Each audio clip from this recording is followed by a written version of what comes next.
como é que as trocas comerciais entre as Américas, a África e a Europa acabaram redesenhando o mapa do mundo. A gente vai ver que foi uma rede complexa, sabe, movida por ambição, por busca de riqueza, mas também por uma tragédia humana de proporções gigantescas. Uma conexão que uniu continentes e deixou cicatrizes que a gente sente até hoje. Então, para a gente desvendar essa história, nosso roteiro vai ser este aqui. A gente vai começar quebrando alguns mitos, depois vamos viajar por rotas comerciais antigas, entender como o Atlântico mudou tudo, ver a mecânica do comércio triangular e, por fim, analisar o legado disso tudo. Vamos nessa! Bom, para começar, a gente precisa alinhar uma coisa. Uma ideia muito comum, mas que é completamente equivocada, que acaba simplificando demais um continente inteiro. Parece ser uma pergunta boba, né? Mas muita gente ainda pensa assim. E é essa pergunta que já mostra como muitas vezes se enxerga a África como uma coisa só, um bloco único. Mas a realidade é infinitamente mais rica e complexa. A verdade é que não existe a África no singular. O que existe é um continente com 54 países. Pensa numa coxa de retalhos gigantesca, com uma diversidade cultural, étnica, social, econômica absurda.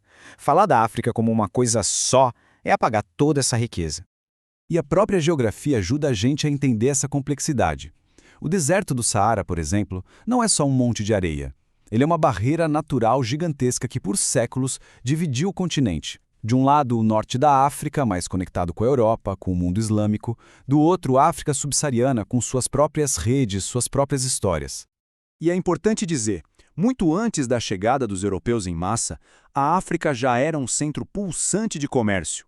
Existiam rotas sofisticadíssimas que geravam uma riqueza impressionante. Por séculos, caravanas imensas cruzavam o Saara. E o que elas levavam? Verdadeiros tesouros. Ouro, muito ouro, sal, que em algumas regiões era tão valioso quanto o ouro, marfim, tecidos finos, pedras preciosas. Era uma economia vibrante, poderosa e, acima de tudo, muito antiga. E esse comércio todo não acontecia no caos, muito pelo contrário. Ele era a base de reinos extremamente organizados e poderosos. Impérios como Gana, Mali, Songhai, eles não só participavam, eles controlavam essas rotas, tributavam e, com isso, acumularam uma riqueza que era simplesmente inacreditável. E para ter uma ideia do que a gente está falando, peguem a história de Mansa Musa, o imperador do Mali. No século XIV, ele fez uma peregrinação para Meca. Na passagem pelo Egito, ele distribuiu tanto, mas tanto ouro, que o preço do ouro despencou e a economia local levou mais de 10 anos para se recuperar. Isso te dá uma noção da influência global que um líder africano tinha muito antes do comércio com as Américas.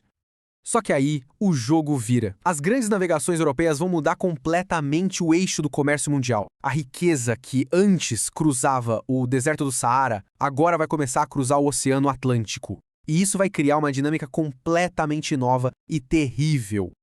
Tudo começa com os portugueses descendo a costa da África, tentando achar um novo caminho para as Índias. A tomada de Ceuta em 1415 é o pontapé inicial. Daí para frente, eles vão estabelecendo postos comerciais, as feitorias. Ao mesmo tempo, do outro lado do oceano, as Américas são colonizadas. E a necessidade de gente para trabalhar nas plantações de cana, de algodão, explode.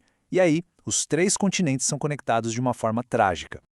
E aqui, olha, tem um ponto que é fundamental a gente entender. Já existia escravidão na África antes dos europeus? Sim, mas era outra coisa. Geralmente era resultado de guerras, de dívidas, não era algo baseado em raça. O tráfico atlântico foi diferente. Foi uma indústria, uma empresa comercial gigantesca, desumanizante, que se baseava na ideia de superioridade racial e que transformou os seres humanos em mercadoria, causando uma catástrofe demográfica. Esse novo sistema se organizou de uma forma brutalmente eficiente. Uma engrenagem que ficou conhecida como comércio triangular e que alimentou a economia do Atlântico por séculos. A lógica era horrivelmente simples e funcionava em 3 pontas. Primeira, navios saíam da Europa cheios de produtos manufaturados, como tecidos, armas, rum, iam para a África e trocavam essas mercadorias por pessoas escravizadas. Segunda etapa, a travessia do Atlântico, a chamada Passagem do Meio, em condições pavorosas.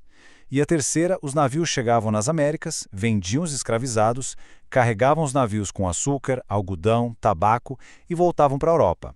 Um ciclo que gerava um lucro absurdo para os europeus. A passagem do meio era tão letal, mas tão letal, que os navios ganharam um apelido: tumbeiros, navios tumba. Porque era isso que eles eram. As pessoas eram empilhadas nos porões, acorrentadas, em condições desumanas.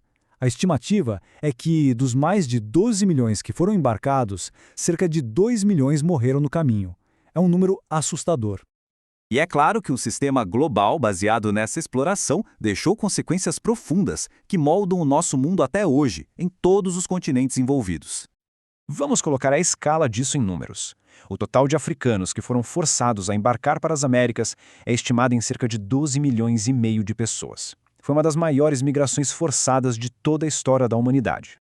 E para a gente ter uma ideia de como esse sistema se intensificou, é só olhar os dados de um único porto, o do Rio de Janeiro. Na década de 1690, chegaram um pouco mais de 2 mil pessoas. Um século depois, nos anos 1820, esse número saltou para mais de 350 mil, um aumento exponencial que mostra a aceleração brutal da exploração. O legado disso tudo é muito claro. De um lado, você tem o enriquecimento da Europa e das Américas, um enriquecimento construído em cima desse trabalho forçado. Do outro lado, na África, uma desestruturação social, uma sangria demográfica e, mais tarde, no século XIX, a criação de fronteiras artificiais que não respeitaram etnias nem reinos e que são a causa de muitos conflitos até hoje. A desigualdade global que vemos hoje tem raízes profundas nessa história. Isso tudo nos deixa com uma pergunta para refletir. Quando a gente olha para o mapa do mundo hoje, para as diferenças de riqueza, para os conflitos, para as relações de poder, até que ponto o que a gente está vendo não são as sombras daquelas caravelas, daqueles navios tumbeiros que cruzaram o Atlântico séculos atrás? É algo para se pensar.